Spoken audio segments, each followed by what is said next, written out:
यार कौन कहता है कि पेट्रोल का रेट बढ़ रहा है तो नुकसान हो रहा है। मैं बताता हूँ आपको ਇਹਦੇ ਕਿੰਨੇ ਕੇ ਫਾਇਦੇ ਨੇ। ਇਹਦੇ ਢੇਰ ਸਾਰੇ ਫਾਇਦੇ ਆ ਭਾਈ। ਹੁਣ ਮੈਂ ਦੱਸਦਾ। ਪਹਿਲੀ ਗੱਲ ਹੈ ਤੁਸੀਂ ਅਵਾਰਾਗਰਦੀ ਤੋਂ ਬਚ ਜਾਂਦੇ ਹੋ। ਤੁਸੀਂ ਘਰ 'ਚ ਰਹਿੰਦੇ ਹੋ, ਘਰ ਨੂੰ ਟਾਈਮ ਦਿੰਦੇ ਹੋ। ਦੂਸਰੀ ਗੱਲ ਆ ਯਾਰ, ਜਦੋਂ ਪੈਟਰੋਲ ਵੱਧਦਾ ਹੈ ਨਾ ਤੇ ਤੁਹਾਡੇ ਦੋਸਤ ਜਿਹੜੇ ਮੁਫਤਾ ਖਾਣ ਵਾਲੇ ਆਉਂਦੇ ਹੁੰਦੇ ਸੀਗੇ ਨਾ ਤੁਹਾਡੇ ਕੋਲ, ਉਹਨਾਂ ਨੇ ਵੀ ਨਹੀਂ ਆਉਣਾ। ਉਹ ਵੀ ਆਪਣੇ ਘਰ ਬਹਿਣਗੇ, ਨਹੀਂ ਯਾਰ ਪੈਟਰੋਲ ਪਾਉਣਾ ਪਏਗਾ, ਜਾਣਾ ਪਏਗਾ। ਚਲੋ ਦੂਸਰਾ ਫਾਇਦਾ ਹੋ ਗਿਆ।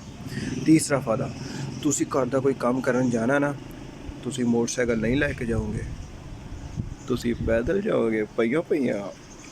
ਉਹਦੇ ਨਾਲ ਕੀ ਹੋਏਗਾ? ਤੁਹਾਡਾ ਪੇਟ ਘਟੂਗਾ। ਅੱਛਾ ਜਨਾਬ ਅਲੀ, ਤੁਹਾਡੀ ਸਿਹਤ ਬਿਹਤਰ ਹੋਏਗੀ, ਤੁਸੀਂ ਸੋਹਣੇ ਲੱਗੋਗੇ। ਵਾਹ, ਸ਼ੂਗਰ ਵੀ ਨਹੀਂ ਹੋਏਗੀ।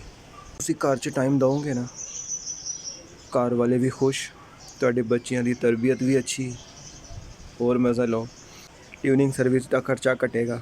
ਪਰ ਜ਼ਾਹਿਰੀ ਗੱਲ ਹੈ ਮੋਟਰਸਾਈਕਲ ਨਹੀਂ ਚੱਲਦੀ ਪਈ ਨਾ, ਜਦੋਂ ਮੋਟਰਸਾਈਕਲ ਨਹੀਂ ਚੱਲੇਗੀ ਤੇ ਉਹ ਖਰਚਾ ਵੀ ਬਚ ਗਿਆ। ਤੁਹਾਡਾ ਰੋਡ ਐਕਸੀਡੈਂਟ ਦਾ ਖਤਰੇ ਵੀ ਘੱਟ ਹੋਣਗੇ। ਤੁਸੀਂ ਬਾਹਰ ਨਹੀਂ ਜਾਓਗੇ, ਔਨ ਰੋਡ ਹੋਵੋਗੇ ਤੇ ਐਕਸੀਡੈਂਟ ਵੀ ਘੱਟ ਹੋਣਗੇ।